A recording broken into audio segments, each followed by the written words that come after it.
ये कहानी है यूजी की। यूजी एक बेचारा बच्चा है जिसको उसके माँ बाप बचपन से बुली करते हैं और वो अपनी सिस्टर के पास रहता है जो कि काफी अच्छी पेंटिंग बनाती है और वो काफी टैलेंटेड है और उसी के कारण उसकी फैमिली काफी रिच है। एक दिन उसका घर बर्बाद हो जाता है और यूजी अनाथ हो जाता है और उसको दुनिया के सबसे बुरे सोल्जर्स के साथ रहना पड़ता है और वहाँ पर उसे ट्रेन होना पड़ता है ताकि वो दुनिया का सबसे कोल्डेस्ट सोल्जर बन सके। और यूजी की जर्नी काफी ज्यादा कोल्डेस्ट रहने वाली है और यूजी को हमेशा से निगलेक्ट किया जाता था क्योंकि उसके पास उसकी बहन कजुकी जैसा टैलेंट नहीं था। कजुकी छोटी उम्र में ही काफी ज्यादा अच्छे स्केच बनाने लग गई थी। उसके स्केच इतने ज्यादा अच्छे होते थे कि बड़े बड़े आर्टिस्ट को फेल कर देते थे, जिसके कारण उसे काफी ज्यादा अवार्ड भी मिले थे और उसने बहुत सारे कंपटीशन में पार्ट लेकर करोड़ों में पैसा भी कमाया था। यूजी हमेशा कजुकी को अवॉइड करता था क्योंकि जब यूजी कजुकी के पास होता था तो सभी लोग कजुकी का मजाक उड़ाते थे, पर कजुकी यूजी का खालीपन को दूर करना चाहती थी, इसलिए वो हमेशा यूजी के साथ खेलती थी और जितना हो सके अपने भाई के साथ वो टाइम स्पेंड करती थी और उसे हमेशा सपोर्ट भी करती थी। और वो यूजी को कहती थी कि उसे हमेशा अपने ड्रीम्स के लिए वर्क करना चाहिए क्योंकि उसके अंदर एक्स्ट्रा ऑर्डिनरी पोटेंशियल है। और यूजी को ये सब सुनना काफी ज्यादा अच्छा लगता था, जिससे उसे मोटिवेशन मिलती थी अपनी बहन की तरह बनने की। यूजी चाहे जितनी मर्जी बुरी पेंटिंग बनाता था लेकिन काजुकी उसकी तारीफ करती थी, जबकि यूजी के पिता हमेशा उसकी बुराई करते थे, जिसके कारण यूजी अपनी पेंटिंग्स को फाड़ देता था। एक दिन यूजी अपने घर पर ही एक आदमी से मिलता है। वो यूजी को एक चॉकलेट ऑफर करता है, बट यूजी के फादर को इसमें भी शर्म आ रही होती है। वो मिस्टीरियस गाय हल्की सी स्माइल कर रहा होता है जैसे कि उसने यूजी में कुछ देख लिया हो। कुछ साल बीत जाते हैं। कजुकी अपने टैलेंट को छुपाना शुरू कर देती है और यहाँ तक कि अपनी आर्ट्स की स्टडी को, जो कि वो पेरिस में कर रही होती है, बंद कर देती है। वो अपने भाई के साथ मांगा रीड करती रहती है और कहती है कि अगर वो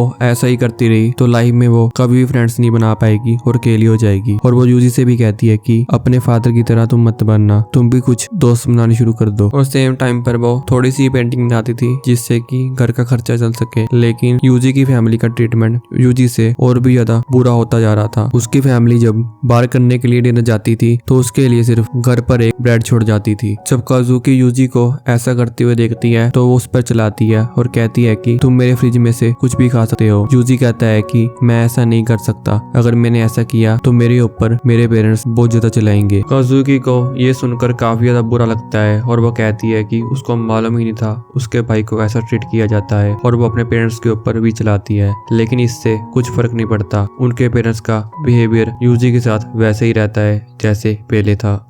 एक दिन यूजी काजुकी के पास आता है और उसे बताता है कि वो अपने दोस्त के साथ खेल रहा था। काजुकी पूछती है कि क्या वो लड़का है या लड़की, तो यूजी कहता है कि वो लड़की है। तो ये सुनकर काजुकी को जेलसी फील होती है। वो कहती है कि तुम्हें लड़कियों को अपना दोस्त नहीं बनाना चाहिए, लड़कियां तुम्हारा फायदा उठा सकती हैं और अगली बार तुमने किसी लड़की को दोस्त बनाना हो तो तुम्हें मेरे से परमिशन लेनी होगी। कुछ दिनों बाद काजुकी बास्केटबॉल खेलना शुरू कर देती है और अपने टैलेंट को छुपाना शुरू कर देती है और सभी को मैनिपुलेट भी करने लग जाती है, यहाँ तक कि अपने पेरेंट्स को वो नहीं छोड़ती है। तो वैसे तो यूजी को ऐसा नेचर अपनी बहन का पसंद नहीं आता है, पर वो उसे कुछ कहता नहीं है क्योंकि एक वो ही होती है जो उसकी केयर करती थी। पर उसे इस बात की खुशी होती है कि उसकी बहन खुश है और जो वो कर रही है उसमें उसको खुशी मिलती है। लेकिन उसकी खुशी कुछ ज्यादा देर के लिए नहीं चलती है। एक दिन जिस बस में उसकी बहन होती है उसका एक्सीडेंट हो जाता है।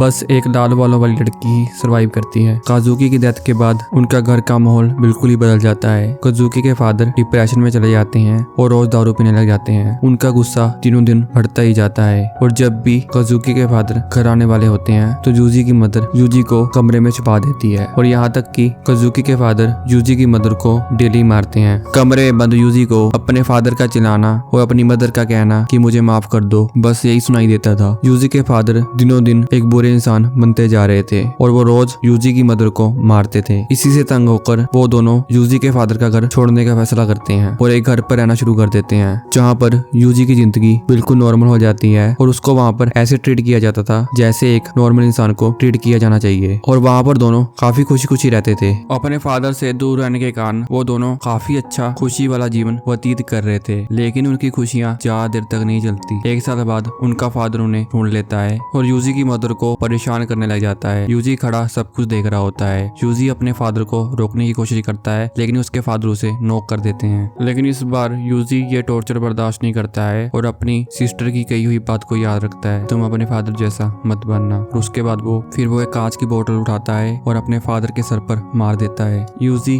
अपनी माँ के पास जाता है और उसको चुप करवाता है। उसकी मदर उससे ये कहती है कि बेटा जितना हो सके यहाँ से भाग जाओ, और उसे थोड़े से वो पैसे भी दे देती है और वो कहती है कि जल्दी वो उसे ज्वाइन कर लेगी और उसको वो सीधा ट्रेन के स्टेशन पर जाने को कहती है। वहाँ पर यूजी अपनी मदर का वेट करता रहता है और उसकी मदर वहाँ पर आती नहीं है, इसलिए यूजी वहाँ पर वापस चला जाता है जहाँ से वो आया था। तो वो देखता है कि वहाँ पर उसके फादर को कहीं ले जाया जा रहा होता है और उसे पता चलता है कि उसकी मदर को उसके फादर के कत्ल के इल्जाम पर गिरफ्तार कर लिया गया है। ये देखकर यूजी कुछ नहीं कर पाता और वहाँ पर बेहोश हो जाता है और उसकी आंख सीधा हॉस्पिटल में खुलती है, जहाँ पर उसको एक नोट पकड़ाया जाता है। उसमें लिखा होता है कि बेटा मुझे माफ करना, मैं तुम्हें सही तरह से पाल नहीं पाई, लेकिन मैं तुमसे ये कहती हूँ कि अपनी जिंदगी को सही से जीना। और उसके बाद यूजी के पास तो कोई रहने का घर नहीं होता है, वो अनाथ हो जाता है। तो उसको एक रे नाम का बंदा जिसने उसे स्टार्टिंग में चॉकलेट दी थी वो उसको अडॉप्ट कर लेता है। यहाँ पर उसकी जिंदगी पहले से ही बदतर हो जाती है। वो बंदा उसको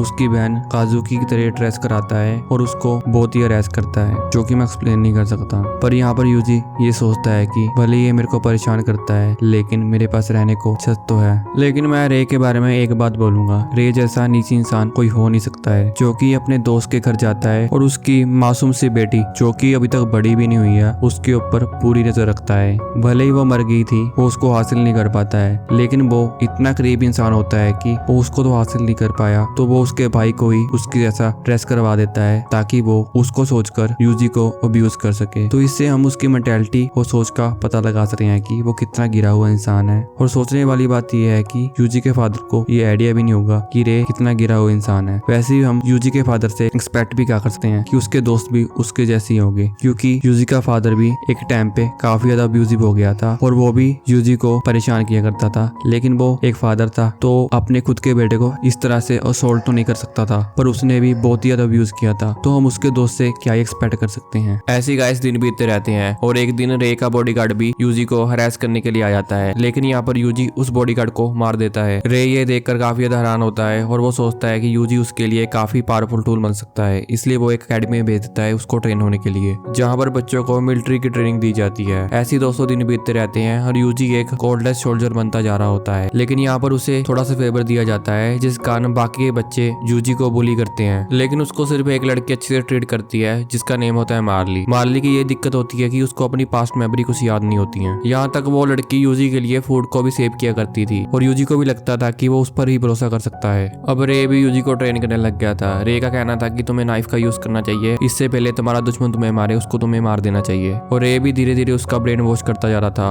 उसका कहना था कि सारी दुनिया तुम्हारी दुश्मन है, यहाँ तक कि तुम्हारी फैमिली, सिर्फ वही उसका साथी है। फिर यूजी का आता है एग्जाम का दिन। उसमें दोस्तों सामने वाले अपोनेंट को मारना होता था एग्जाम को पास करने के लिए। यहाँ पर यूजी की बदकिस्मती ये रहती है उसके सामने होती है उसकी फ्रेंड मार्ली। यूजी बेरहमी से मार्ली को मारने लगता है और उसको बहुत बार नॉक करता है। मार्ली बार बार उठने की कोशिश करती है लेकिन यूजी उसे उठने नहीं देता है। लेकिन तभी उसको अपनी मदर की मेमोरी याद आती है कि कैसे उसके फादर उसकी मदर को मारा करते थे, जहाँ पर यूजी थोड़ा सा कमजोर पड़ जाता है। उसका एकदम से सर दुखने लग जाता है जिसका मार्ली फायदा उठाना शुरू कर देती है। वो उसके ऊपर अटैक करने लग जाती है और उसके ऊपर हंस हंस के जोर जोर से पंच मारती है। यूजी भी सामने से कुछ नहीं करता है और मार खाता रहता है। यूजी को लगता है कि इससे उसके फादर के पापों की उसे सजा मिल रही है और उसको ये सजा सहनी होगी। यूजी ये मैच हार जाता है और उसको फिर एक जेल में बंद कर दिया जाता है। मार्ली यूजी के पास आती है और उसके जख्मों को ठीक करने लग जाती है और वो रो रही होती है और यूजी से माफी मांगती है। वो कहती है कि उसका बिल्कुल मन नहीं था यूजी को हर्ट करने का। मार्ली यूजी को खाना खिलाने की कोशिश करती है और ये एक आखिरी दिन होता है जब यूजी से कोई बात करता है। ग्रेजुएशन के बाद मार्ली भी यूजी को गुड बाय कहकर चली जाती है और वो आखिरी बार होता है कि यूजी मार्ली को देखता है, क्योंकि यूजी को नर्स से पता चलता है कि मार्ली की मिशन में मौत हो चुकी है। तो यहाँ पर यूजी सोच रहा होता है कि शायद वो मार्ली को हरा देता तो शायद आज मार्ली जिंदा होती। और मार्ली की मौत का कारण भी यूजी अपने आप को समझता है। और अगले साल यूजी भी अपना टेस्ट क्लियर कर देता है। उसको अपना पहला मिशन मिलता है। उसका मिशन होता है एक अमीर आदमी को मारने का। उसके डिस्ट्रैक्ट होते ही यूजी उसे मार देता है। ऐसे यूजी अपने मिशन को कंटिन्यू करता है और बहुत लोगों को मारता रहता है। लेकिन एक दिन रे के मैंशन पर गवर्नमेंट हमला कर देती है, जहाँ पर रे के काफी सोल्जर्स मर जाते हैं, लेकिन रे वहाँ से पहले ही भाग चुका होता है। उसके बाद सभी फिर अंडरग्राउंड जाते हैं, जहाँ पर उन्हें एक स्टील केस दिखता है। उसको डिस्ट्रॉय करके जब वो अंदर जाते हैं तो उनको को एक बच्चा दिखाई देता है जिसके बाल लंबे होते हैं। पहले तो वो सभी को एक लड़की लग रहा होता है, लेकिन जब उसके बाल गिरते हैं तो उन्हें समझ आ जाता है कि वो लड़का है। मसाको जो इस मिशन को लीड कर रही होती है उसको यूजी में कुछ इंटरेस्टिंग दिखाई देता है। मसाको यूजी को अपने साथ जापान लेकर जाना चाहती होती है, लेकिन जूलिया एग्री नहीं करती है। वो कहती है कि वो उन दोनों के ऊपर नजर रखेगी, फिर वो मान ही जाती है। मसाको यूजी को मारने लग जाती है सर पे और कहती है कि जल्दी तुम बेड से उठो। जूली यहाँ पर कहती है कि तुम्हें थोड़ा सा अच्छे से बिहेव करना चाहिए बच्चे के साथ, और वो यूजी का मुंह पकड़ के कहती है कि आज से वो उसकी गार्डियन है। मसाको यूजी को उसके कपड़े बदलने के लिए कहती है, लेकिन जब यूजी उसकी बात सुनता नहीं है तो मसाको उसकी शर्ट खुद ही उतार देती है। लेकिन जब वो उसकी बॉडी दिखती है तो वो हैरान हो जाती है। उसकी बॉडी में काफी ज्यादा स्कार्स होते हैं और कह सकते हैं कि ये गोलियों के निशान हैं, और मारपीट के भी हमें काफी निशान दिखाई देते हैं। और ऐसा लगता है कि उसने काफी दिनों से कुछ खाया नहीं था, तो मसाको जूली को कुछ खाने के लिए लेकर आने को कहती है। लेकिन यूजी यहाँ पर कुछ भी नहीं खाता है, बल्कि वो बैठा रहता है। लेकिन जब एक मक्खी आती है तो यूजी उसे मार देता है और एकदम से वो शौक में चला जाता है। तो यहाँ पर मसाको उसे कंफर्ट करती है और कहती है कि तुम्हें अपने उस डिस्गस्टिंग हाउस को याद करने की कोई जरूरत नहीं है। यूजी रात में सो जाता है, लेकिन मसाको यूजी के बारे में ही सोच रही होती है। वो सोचती है कि जितना कि मैंने सोचा था, यूजी का माइंड उससे भी ज्यादा टूटा हुआ है, और उसने तो उसकी बॉडी में 2 गन शॉट्स के भी निशान देखे थे, और उसने देखा था कि उसकी हड्डियां भी टूटी हुई हैं। तो शायद एक छोटे से बच्चे के लिए ये बहुत ज्यादा है, पर कोई नहीं, मैं अब उसको प्रोटेक्ट करूंगी। अगले दिन मसाको यूजी को जबरदस्ती खिला रही होती है। तो यहाँ पर यूजी जूली के आने पर कहता है कि मुझे मसाको से बचा लो। मसाको यूजी के लिए एक पपी लेकर आती है ताकि यूजी का मन थोड़ा सा ठीक हो जाए। यूजी उसका नाम जोंडो रखता है, जो कि मिलिट्री फोर्स में एक पोस्ट होती है। जूली यूजी को देखकर कहती है कि मैंने आज इसको पहली बार हंसते हुए और एक नॉर्मल बच्चे की जैसे बिहेव करते हुए देखा है। उसके बाद मसाको फैसला करती है कि वो अपनी इंटेलिजेंस जॉब को छोड़ देगी। चिबी कहती है कि अगर तुम ऐसा सोच रही हो तो अपनी सोच को बदल दो। अगर तुमने ऐसा किया तो हो सकता है कि तुम्हें मार दिया जाए या तुम्हें जेल में डाल दिया जाए। क्या तुम ये सब यूजी के लिए कर रही हो? मिसाको कहती है कि अब उसे मरने से डर लगता है, क्योंकि उसने यूजी की भी हेल्प करनी है। वैसे भी उसका विजन अब कमजोर होता जा रहा है, इसलिए अब वो स्नाइपर सही से नहीं चला पाएगी। उसके बाद जब रात होती है तो वो यूजी को देखती है। यूजी आसमान को देखकर रो रहा होता है। धीरे धीरे समय बीतना शुरू हो जाता है और यूजी भी ग्रो करना शुरू कर देता है। जब वो भाग रहा होता है तो उसको मसाको के वर्ड याद रहते हैं। अगर वो तेज नहीं भागेगा तो वो एलिमेंट्री स्कूल की लड़कियों में पॉपुलर नहीं होगा। यूजी धीरे धीरे तेज दौड़ना शुरू कर देता है, पर मसाको यूजी से कहती है कि सिर्फ तेज भागने से कुछ नहीं होगा। क्या तुम्हें पता है, जो लड़के लड़कियों में पॉपुलर होते हैं उन्हें बहुत ज्यादा बुली किया जाता है, तो तेज भागने से कुछ नहीं होगा। इसलिए वो यूजी को लड़ना भी सिखाती है और कहती है कि तुम्हें अपनी पावर्स को कमजोरों को बचाने के लिए यूज करना चाहिए, ना कि किसी को परेशान करने के लिए। तभी वो यूजी के ऊपर होती है कि इतने में यूजी का डॉग आता है और मसाको को काट लेता है।